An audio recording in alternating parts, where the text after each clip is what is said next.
да ви говоря сина на Сорос в Македония, където се снимате. Той е педал.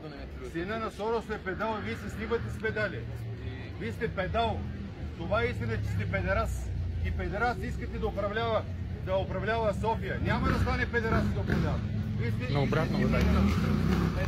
Само ще ви кажа, така наобратно.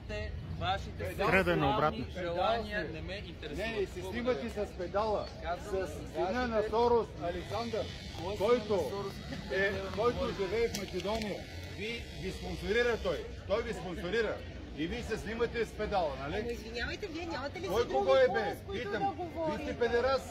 Кажете го на цяла София, че сте педерас. А вие какъв сте изобщо? Педал сте. А вие какъв сте? Педерас сте. Човек е с проблем. А защо нямате ли с който да си Вие сте говорите? педерас, нали? Сина на Сорос педал ли? Александър, вие се снимате с който ви спонсорира. И живее в Македония, нали така? Искате ли да извада снимки? Аз ще извада снимки. Имате, ще извада снимки. Що навеждате глава? Защото записваме един телефонен номер. Гузен сте.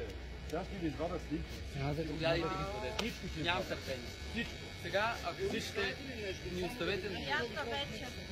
Да, така. Има хора, които Ама не, то човека не ми е скажно дали да гласуват. Сега заради него гласуват за вас. На мен просто ми е тъжно, че човека скверни вярата. Вярата? Това е. Вие нямате работа в църквата. Не знаете, педераси нямат работа в църквата. Педали, вие от църквата ще изгоним. А той няма да се долюбва с тях. Вие от коя църква сте? Аз се трябва да ви дам обяснение. Ами аз защо аз искате обяснение, вие не давате Кажете, обяснение. Сорос исти човек. На Александър. Вие на кого сте човек? В Македония. Господин Гонев. Кажете ми, вие педераси сте. Педераси сте управлява София. Стига сте педераси. Крайно време вън педерасите. От Столична община. Вие сте си педал, не знаете? И то с педал.